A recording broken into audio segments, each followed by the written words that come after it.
Everyone, welcome to our Missionary Sunday event. As people are still rolling in here a little bit later, so Pastor Kirk just asked me, since it's normally my Sunday school class, that I would go ahead and get the ball rolling here. So we're going to have two guests here this morning from Sunday school. One of them you're certainly familiar with, I hope, is Cindy Henry, and then Alyssa as well. But I'll let Cindy probably turn over her program and introduce her and how she works at camp. So without any further ado, Cindy Henry, you have the floor.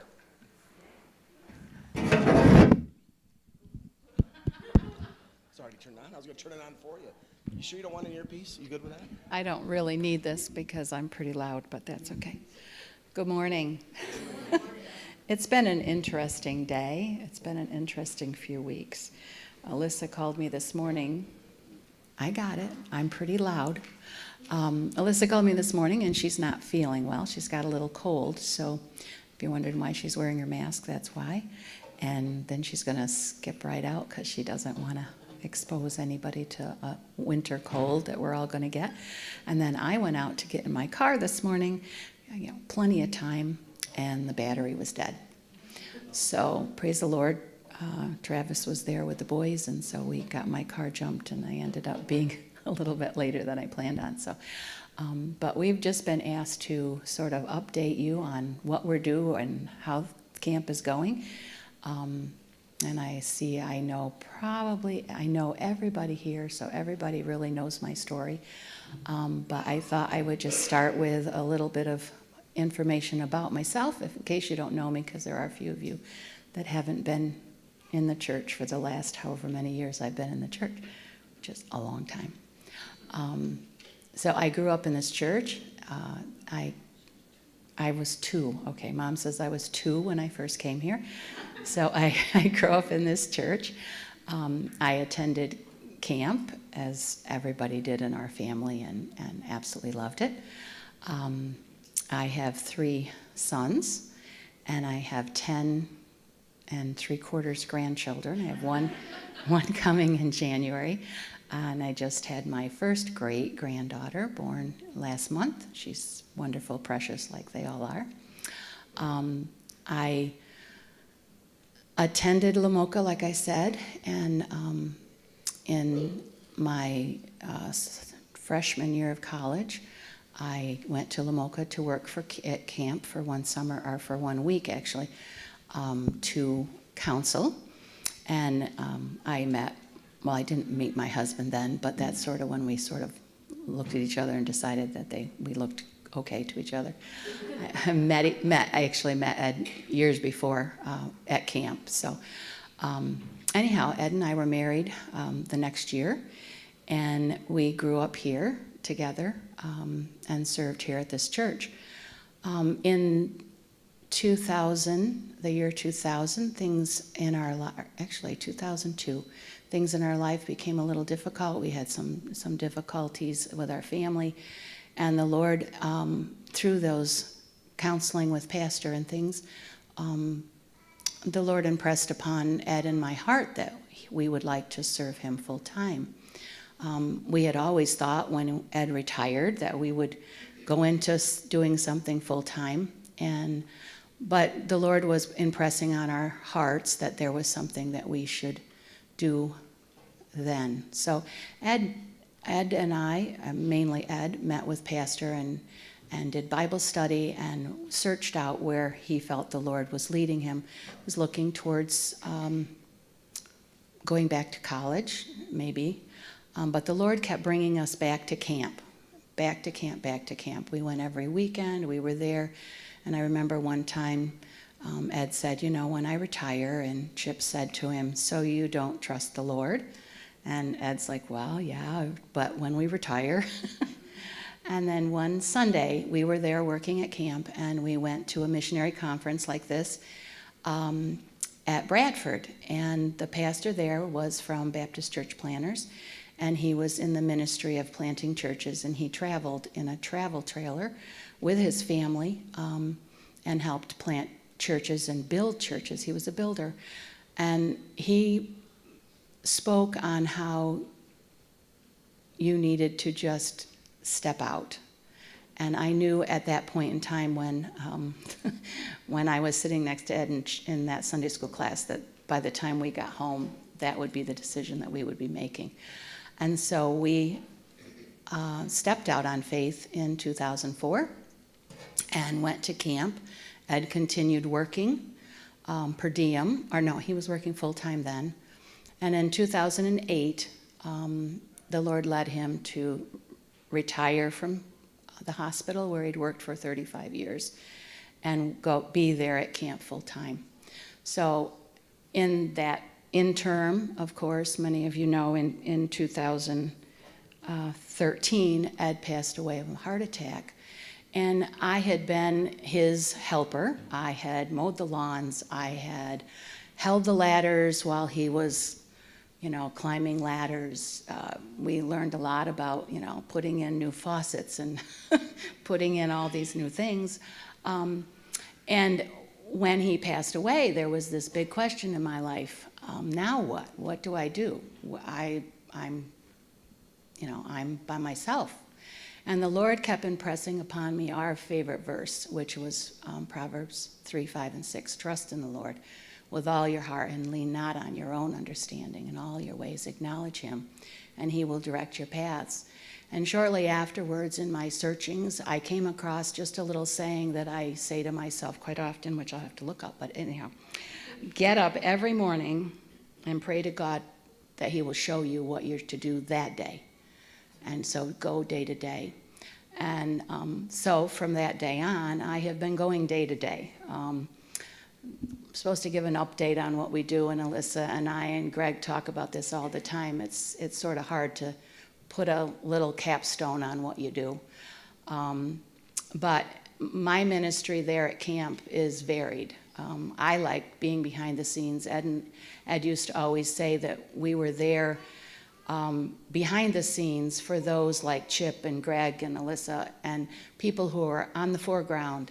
Many of you do the same thing for our pastor. The pastor's the one that preaches, but behind the scenes are those who keep the bathrooms clean, who decorate, who do all the things that help your ministry to thrive.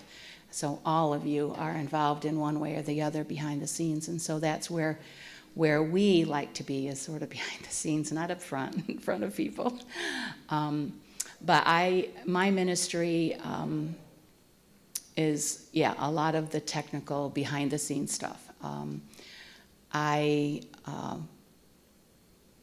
do a lot of the preparation in the spring and the fall. This time of year, I call it weekend. I'm in weekend mode, which is every Monday I start cleaning up from the weekend before and start preparing for the next weekend, whether it's a family group coming in, whether it's a retreat that we run, whether it's whatever it is. I'm cleaning, rearranging furniture. If I'm cooking for that retreat, which I do sometimes in the spring and the fall, then I'm buying food and I'm preparing it and cleaning up and sort of supervising sometimes. In the spring, lawn mowing, and of course this year lawn mowing started. I never remember mowing lawn in March before, but this year we started mowing the lawn in March, and I haven't quit since. I looked at it as I walked out, as we drove out the driveway today, and said, yep, I get to get on the lawnmower again this week if it doesn't rain. Mulching, flowers. In the spring, this spring we had several work groups that came. We had a huge group that came, I think it was in, I'm not sure when it was, May, maybe March. Yeah, it was early, and did all of our mulching. It was absolutely wonderful. In 3.5 hours, all these teenagers had the whole campus mulched and cleaned up and ready for spring, so that's wonderful. I run the craft area in the summer, so buying all the crafts, preparing the crafts, preparing 300 pounds of plaster, and getting that all painted with the help of my father, who spray painted a lot of it this year, which was wonderful. We'd never tried that before, and it worked great. And then, of course, the ministry to the kids, which is the thing that I like the most. This summer I had 3 young ladies that worked with me, and then I have pastor's wife, Pastor Vicki Hamilton. Vicki's not the pastor, of course. Tim Hamilton's wife, Vicki. She worked with me all last summer, and this summer she was there 3 days a week. She's such a blessing, and just such a great asset to have in the craft area. This summer, of course, was back to semi-normal in that we had regular kids camp overnight. So the ministry that happens in the evenings is just the special part. When the kids quiet down is when the counselors and the staff get to actually communicate and have a good visits with them. And so we were so happy that the Lord allowed us to do that this summer. I just finished up with 2 weekends of a quilt retreat. I run 2 retreats in the spring and 2 retreats in the fall. And this fall, as of yesterday at 4 o'clock, I think was when everybody left, we had a wonderful time. I had help in our kitchen. We have a lady who cooks for us. But we have a wonderful time to minister, and this is what happens over and over at camp. One of the ladies at the retreat 2 weeks ago was telling me of two young girls that came to camp this summer, and they came home to their church. It was a church local here, of course. And the girls were so excited, and one of the girls came to their pastor the next day and said, I need to talk to you. I need to have a meeting with you. And the pastor's like, a meeting? Okay. So he said, okay. And so this young girl came to him and said, I want to get baptized. I got saved, and now at camp I learned that I need to be baptized. And so she told me that 2 weeks ago those 2 young ladies were baptized in the church, which is just part of what ministry that the camp can have as a outreach of our church. Our churches are the fundamental backbones of what goes on, and the camp is a ministry that is something that the churches can utilize.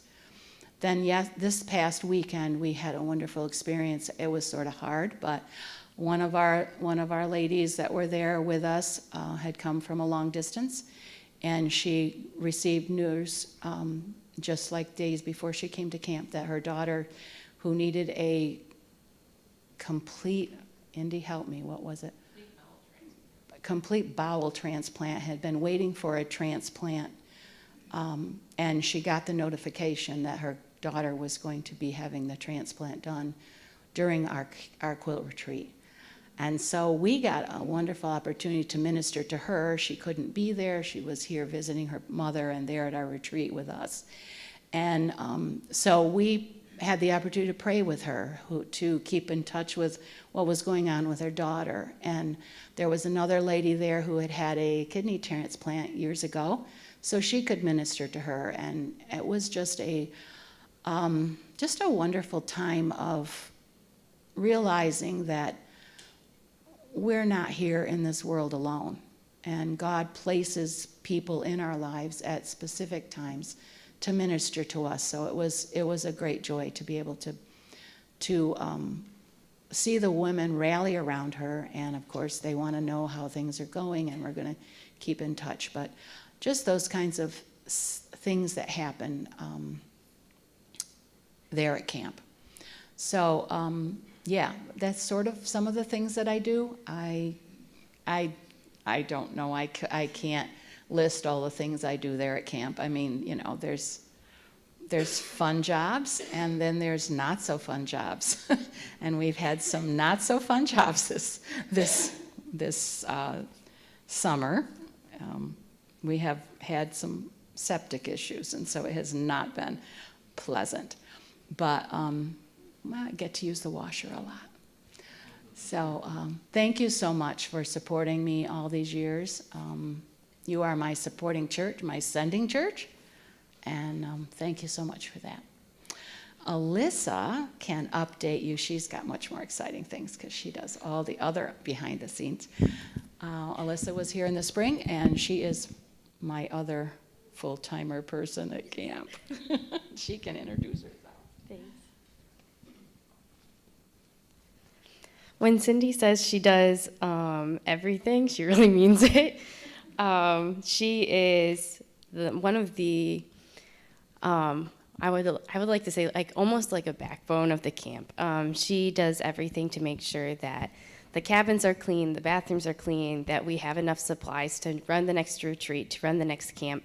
And she was a huge influence in my life for me moving forward to full-time ministry. So I've been really blessed by her. I'm sorry for my cold voice. It would happen that you would get a cold when you're supposed to speak. So my apologies if I'm a little stuffy. I'm going to try to do my best to not be stuffy. Let's see. I think I clicked the wrong button. 1 second. It's not on. That might be the problem.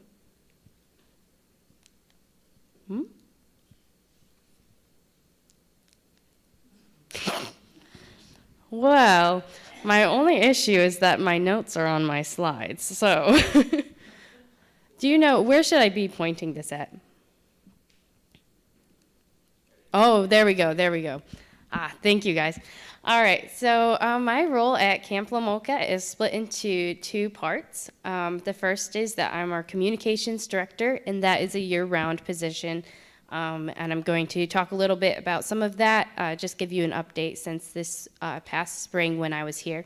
And then during the summer months and during our fall retreat seasons, I also act as the assistant administrator, which means that I get to work a lot with our staff and do a lot of problem solving. It's one of my favorite parts of working at camp because I get to talk with these teens who are coming in to minister for the summer, and I love to do that. But with the communications role, I focus on 3 things. One is fundraising. The other is social media, promo, design, anything that's going out to tell people about our events. And finally, program development. I wanted to talk a little bit about the fundraisers, just to give you guys an update, because we ran a lot this year. Each one of those little squares up there is a different fundraiser that we ran this year. And really that is because of the generosity that people showed to camp, is that as soon as we started a fundraiser, that need would be met, so we could list another need. So up there, one fundraiser that does run year-round is actually Amazon Smiles. So if anyone uses Amazon for their shopping, or is planning to for their Christmas shopping, Amazon actually has a charity option where you can select a nonprofit that you would like to support through your purchases. And so at no additional cost to yourself, Amazon will actually donate to that nonprofit on your behalf. So if you would like to set your Amazon account up to donate to camp, you can. We are listed as Independent Baptist Camping Association because that's our legal name. But I can help you with that, or Cindy can get you my information to help you set that up if you're interested in giving in that way. And then from this summer, we had a few things happen this summer that were unexpected, septic issues. But one big one was that our big cooler that we use to store all of our food for the summer, it's the big walk-in cooler, it broke. And so that was a really fun evening because from all parts of campus, we had staff running around carrying fridges to the kitchen so that we could set all of those smaller fridges up in a row and try to save our week's worth of food. So we were raising money for that replacement. In the end, around $5,000 came in through that offering, which is more than we needed. So that was a huge blessing. We also had our wish list up this past year. Every year we put up a wish list to say how much Windex we need, and churches like yourself donate those items. But this year we actually had to go back to our wish list and add more stuff because so many items were donated to camp. That's the first time, to my knowledge, that we've had to do that, and I know that we were given more Windex and toilet paper and cake mixes than ever before. So thank you so much to anyone who gave in that way, and also just praise God with us for how he provides, even through funny things like that. Then this spring, we did a fundraiser for our campership fund. This was separate from our year-round fundraiser that we hold. It was a specific goal to raise $10,000 because we had received a $5,000 matching gift. So we were trying to raise a total of $10,000. And that all came in, and through the funds that came in through that, and also our year-round giving towards our campership fund, 54 kids were scholarship this summer, which is really incredible. So that's a huge praise. Those are 54 kids who probably wouldn't have been able to attend camp otherwise, and that's really exciting. Also this spring, Cindy and I got to go to the Windmill Farm and Crafts Market. They allow nonprofits to come in and share information and do fundraisers. So on a very, very rainy May day, Cindy and I went up and we set up some quilting items that the ladies from the quilt retreats had donated to raise money for the campership fund. And we set up a table with information and were able to hand out brochures for the summer and also to gift a free week of camp to one of the children that came up to ask about the camp. So that was really cool. And then at the beginning of this year, which I actually shared with you this spring, we started a fundraiser for a new cabin build. We needed to raise $35,000 for that build, and by February, we had already had all that money come in. So that was only a little over a month for that fundraiser. So we start a fundraiser, and people are very generous to support the ministry at camp.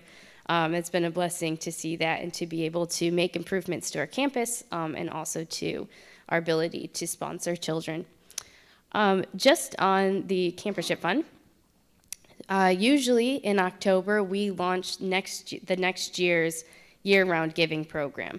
But every year it's been a little confusing because it's like, oh, well, we're starting October, so does this end in October, or does it start in January and then end in December? But you're telling me about it now in October. It gets very mixed up. So this year, we're waiting to launch our new giving program in January. You'll be seeing information about it in emails if you're on our newsletter list. We'll also be sending information out to the churches so that you can have those updates. But we're rebranding it. The name for this campership giving program is going to be called LaMocha Partners. So if you see information come out for LaMocha Partners, that is the campership fund giving program, and that information will be sent out soon. I also help with our social media promo and design. When I was here in the spring, I kind of talked a little bit more about how that looks, but I just wanted to highlight two things this month while I was here. First was that we ran a spring early registration program. It was intended to help kids get registered early, just to give us a better count for the summer. And it was very, very successful. We had an intern who helped us with this program. Naomi Atwater has helped at LaMocha and counseled for years, is now in college, and she wanted to minister to the camp through helping with this early registration program. So that was a lot of fun. We got to design a lot of posters together, a lot of postcards, and we sent those out to the community. And we had 50 more registrations come in the spring than we usually do. So that was really cool to see. We also, at the same time, sent out postcards to all of the surrounding area, inviting kids to come to our open house, and we had a really good turnout this year. A lot of families we had never met before, but that have lived in the area around camp, got the postcard and were like, oh, maybe we should check LaMocha out. So that was really cool. Some of those kids ended up coming to camp during the summer, and most of them had not heard the gospel before from the families that I talked with. They didn't come from a background where church or Christ were in their family, in their life, and that was really cool to have that opportunity. The second thing I wanted to highlight from this spring was our youth group service day. Cindy talked about that. That was the group that came in and helped with all the mulch. They also helped us with moving a bunch of beds and bunk beds that had been donated, and it was really, really amazing because when you've got 30, 40 kids all helping with these projects, it takes, oh my goodness, like 3 or 4 hours instead of weeks. So that was a great blessing. We're planning to do a youth group service day again next spring. Also, we just think it's a really cool opportunity for our youth groups to be involved with the ministry at camp, because camp exists for the local church. And so by allowing the local church to be involved in that way, I think that is really cool. And also, I love seeing young people get involved. Actually, this young lady in the yellow sweatshirt who's standing on that ladder there, she actually got saved at camp a couple of summers ago, and she's now a part of my church at home and a part of my youth group. And so it's just an extra blessing for me to see how God has worked in her life, starting with her salvation and just continuing to sanctify her and draw her to himself. So that's been very special. Just some other things, like Cindy said, some of our jobs are really behind the scenes. Some of them are more in the front lines. These are some of the behind the scene things that I do. Just photos, videos, phone calls, mailing out things, writing newsletters. On the program development side of things, I help a lot with the spring planning. And then as soon as the campers get here, I'm doing a lot of phone calls to parents and emails to parents. And I don't get to be as one-on-one with the kids as the counselors do. But this spring, I helped to plan some of our games around our theme, which was the Divine Anchor. So we were doing a lot of sailing-themed games. We built an escape room where you had to prove that this fisherman was actually the Dread Pirate Roberts or something along that line. And you had to escape out of his cabin with the proof before he got back from his fishing trip. So just fun games like that work with the theme and then allow the messages during our chapels when we're talking about the Divine Anchor.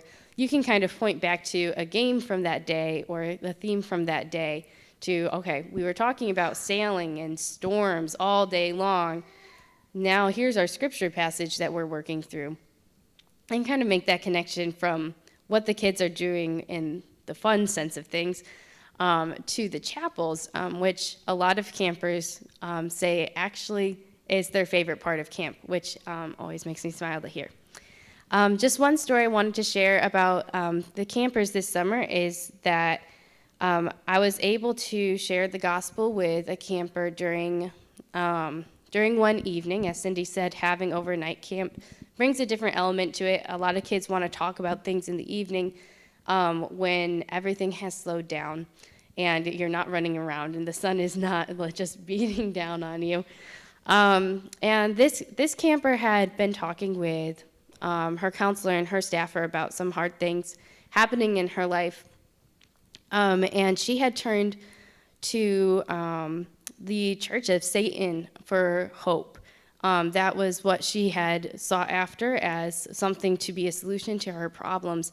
And it was a really neat opportunity to show what true hope is, because as we talked about what her experience had been like, what her life had been like in the past year, we started talking about her relationship with the Church of Satan movement, and she finally said, I entered into this thinking that this would be the answer, but actually I feel just as hopeless as I always have.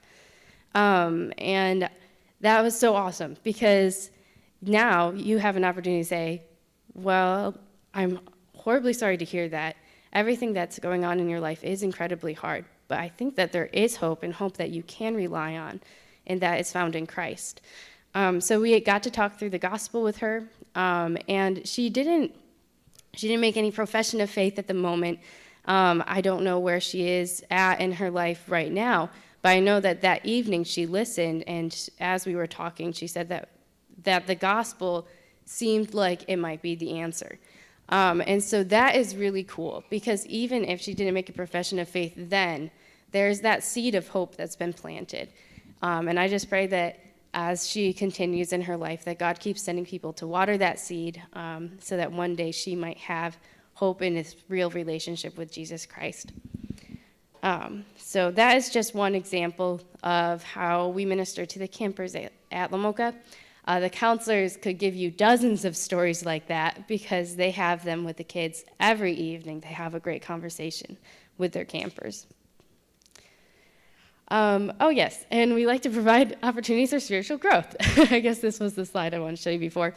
In these pictures, it's just at our outdoor campfire where we let the kids share what they learned from the week. It's one of the highlights of the week for me because you get to hear a lot of the really cool things that our campers learn. And sometimes there's things that I wouldn't necessarily have thought that they would have learned. Also, a lot of kids, if they got saved during the week, they tend to share during this time about that. And so it's a really cool way to encourage everyone about the work that God is doing during a specific camp week. And then the staff. I love the staff at Camp Lamoka. Actually, the staff and the ministry to the staff is why I decided to go into full-time ministry. You can see Joy up here. Joy's worked for several years at campus, I'm sure you know. So when I actually decided that camp ministry was something I wanted to do full-time, I was in a similar role to the one I have now, where I was in charge of helping to coordinate the staff and to work with the staff during the summer. And it was during one of our chapel services. I was sitting towards the back, and I looked out across the room, and I saw all of these little kids, because it was a junior week, so we had all these little 8 to 10-year-olds, and then all these teens and college students sitting with them, and then standing to sing with them, and interacting with them, and showing them Christ's love.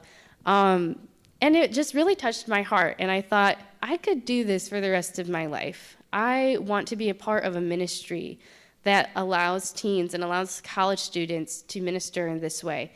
And so that's when I started praying about it and eventually talking with the camp and coming on full-time after I graduated college. But the staff to me is just such a blessing to see how they want to put to action their love for Christ now and not wait until they're older or wait until they're even more mature, that they're willing to take that step of faith and minister to the campers and the families that come to Lamoka is really cool for me. Along that line, we also want to be alongside them as they do that. So as they're growing in their faith, if they stumble, if they fall, we're right there to pick them up and encourage them and not just leaving them behind. Practically, so this spring and summer, some ways that I was involved in the program development for the staff was that I led one of our training sessions, and then I did a lot of behind-the-scenes training.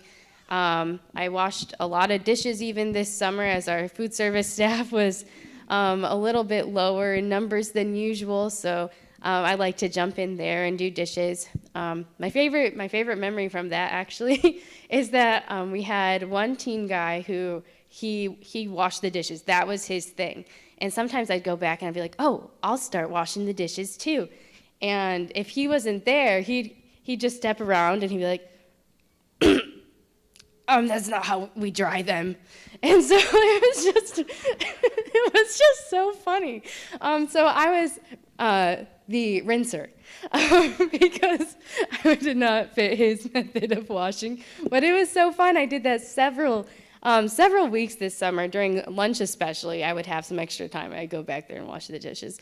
So that's just a favorite memory from the summer with the staff. Another memory that is more along the spiritual side of things is my youngest sister was working this year. It was her first year working. And so she actually stayed at my house for evenings and then would do the ministry during the day. And every evening she'd come back and she would tell me something she learned that day. And that was such a cool experience for me as a missionary at camp, but also as her older sister, just to hear how God was working in her life. Sometimes she'd come back and she'd share with me something she learned in her devotions. Sometimes she'd come back and she'd share with me something that she was able to share with a camper. It was really cool to see how God was growing her and working in her life, and just knowing that that is the case for the majority of our staff, that this is a time of intense spiritual growth, just having that accountability and encouragement to be in the Word and to be sharing the gospel. So I think one of camp's greatest ministries really is to the staff that comes to serve at camp, right alongside with the campers. Then I also work in our program development for our alumni. We held our first Alumni Day this past month. It was really exciting because we had to cancel it in the past because of COVID and everything from last year. So this year, we had a little over 60 people come to celebrate God's goodness and God's faithfulness. So that was our theme for this year, Great is Thy Faithfulness, how God continues to work in generation after generation after generation. And that was a real privilege. We're looking forward to doing that again next year. Pastor Harold Cummings came and shared with us, and that was cool for me because I had never met him, but my aunts and uncles and my mom and dad had always talked about Mr. Cummings and his ministry at camp. So it's cool to see how those go, like I said, generation after generation. If you're interested in applying to work at camp, we actually have already opened applications for next summer. So you are invited to do that. If you're interested, you can talk to me or talk to Cindy. For missionary support, this used to be a little graph showing how close I was to raising my support. And I am really excited to share with you that starting next January, I will be at full support.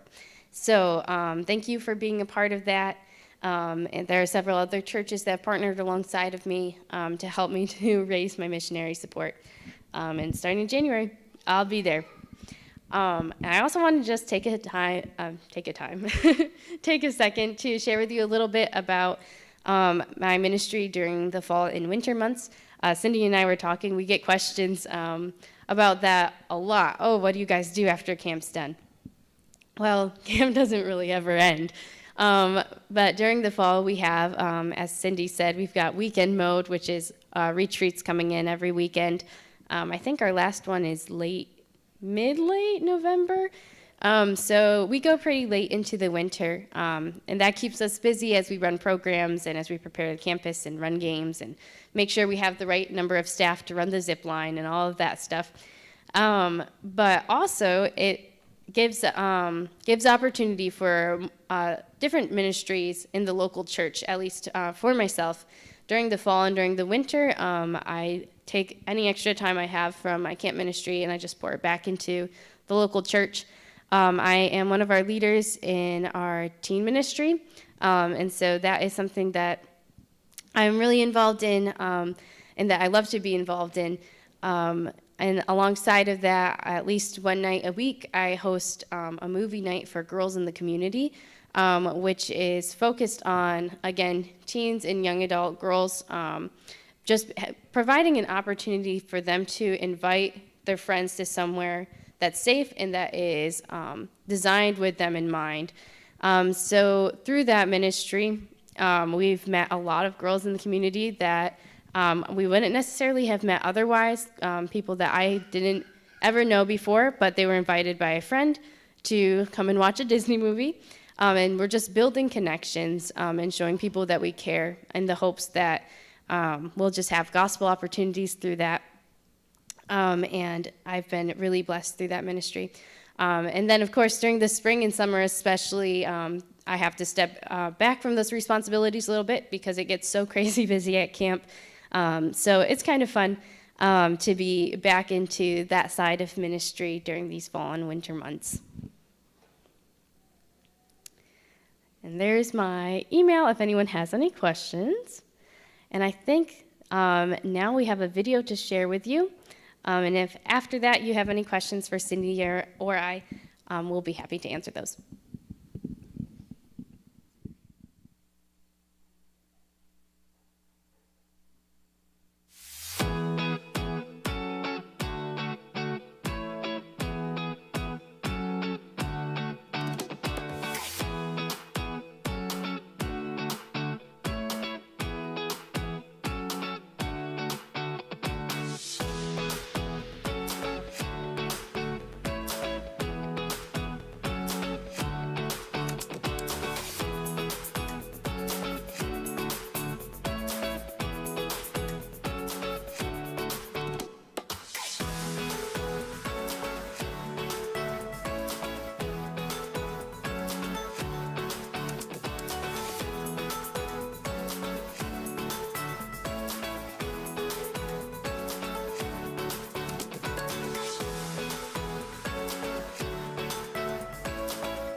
people like Greg. It makes life so much easier. It's such a blessing to be around part of this ministry. I know a lot of you already are familiar with Lamoka, and a lot of you have been there and you're there often, and I thank you for that support. But by all means, we have a few more minutes here. If you have questions that they can answer myself, but by all means, it's always hard to get that first one going, I understand.